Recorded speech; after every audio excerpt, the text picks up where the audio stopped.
शिवसेनेच्या वतीने माजी नगरसेवक समाधान सरवणकर यांनी दादर इथल्या शिवसेना भवनासमोर राज ठाकरे यांना डिवचणारा एक बॅनर लावला होता।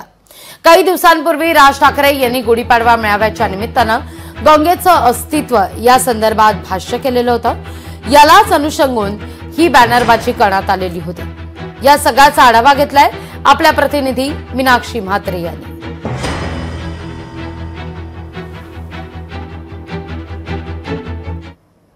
मी सध्या दादर इथल्या शिवसेना भवन समोर उभी आहे आणि या ठिकाणी आपण पाहू शकतो की एकनाथ शिंदे यांच्या शिवसेना पक्षाकडून माजी नगरसेवक समाधान सरवणकर यांच्या वतीने हे भलं मोठं बॅनर लावण्यात आलेलं आहे।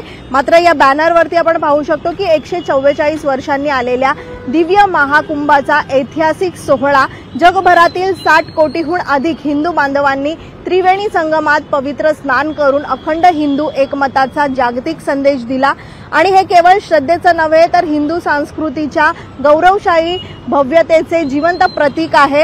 हा क्षण अभिमानाचा, हा क्षण गौरवाचा आणि हा क्षण हिंदू एकजुटीचा। हर हर गंगे, नमामि गंगे। तर दुसऱ्या बाजूला आपण पाहू शकतो की गंगाजल शुद्धच आहे, पण काहींच्या विचाराचे काय आपण पाहू शकतो। कुठेतरी मनसे अध्यक्ष यांना डिवचण्याचा हा बॅनर जो आहे तो पाहायला मिळतोय, कारण गुढीपाडव्याच्या दिवशी मनसे अध्यक्ष राज ठाकरे यांनी गंगेचं अस्तित्व जे आहे ते मांडत वक्तव्य त्यांनी केलं होतं आणि आता त्यानंतर शिवसेना एकनाथ शिंदे यांच्या पक्षाच्या वतीने हे बॅनर शिवसेना भवन समोर लावण्यात आलेलं आहे। त्यामुळे आता शिवसेना, शिंदे आणि मनसे या दोन्ही पक्षामध्ये नवीन वाद होताना पाहायला मिळत आहे। व्हिडिओ जर्नलिस्ट लालचंदसह मीनाक्षी म्हात्रे, लोकशाही मराठी, मुंबई। शिवसेनेकडून ही बॅनरबाजी करण्यात आलेली होती,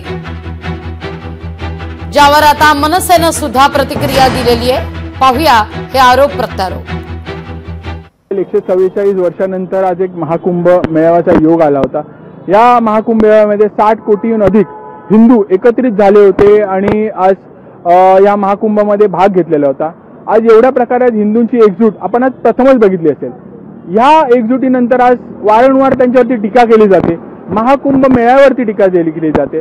नक्कीच आपण जे काही गंगेचं शुद्धीकरण आहे या सगळ्या गोष्टी आपण घेऊ शकतो आणि करू शकतात, काही नाही, पण आपण एवढा मोठा एक जे काही कार्यक्रम आपण झालेला होता देशामध्ये आणि त्याच्यावरती कितपत वारंवार टीका करणं कितपत योग्य आणि हिंदूंमध्ये विभागणी करणं हे कितपत योग्य आहे। त्याच्यामुळे ह्या भाषणात आपण गुढीपाडव्याच्या बघितलं असेल की हिंदूंची विभागणी कशी होईल यासाठी सर्व प्रयत्न चालू होते। आणि ज्यावेळेला शिवतीर्थावर साहेबांनी प्रत्येक गोष्टी, प्रत्येक मुद्द्यावर, मग ते संतोष देशमुख असून दे, औरंगजेब असून दे किंवा नद्यांच्या प्रदूषणाबद्दल असून दे, सगळ्या गोष्टी विस्तृतपणे मांडल्या। जर हे पाणी, आता ज्या नद्यांचं पाणी आपल्याला प्यायला मिळतं ते जर अशुद्ध राहिलं तर नंतर मग पाणीच मिळणार नाही आपल्याला। तर साहेबांनी हा मुद्दा मांडलेला आहे, कोणाच्याही भावना दुखावलेल्या नाही आणि त्यांनी हे स्पष्ट पहिल्यांदाच सांगितलं, मला कोणाच्याही भावना दुखवायच्या नाहीयेत। त्या कुठेही साहेबांनी असा उल्लेख केला नाही की हे अपवित्र आहे म्हणून। त्यांनी फक्त प्रसिद्धीसाठीच हा होर्डिंग लावला। त्याला प्रसिद्धी पाहिजे होती बाबूला, कारण बाबूला आता कोण विचारत नाहीये, बाबाला कोण विचारत नाहीये, त्यामुळे ही प्रसिद्धी करता ही त्यांनी होर्डिंग्स लावलेली आहे। लोकशाही मराठी, ऐका, पहा, जागरूक रहा।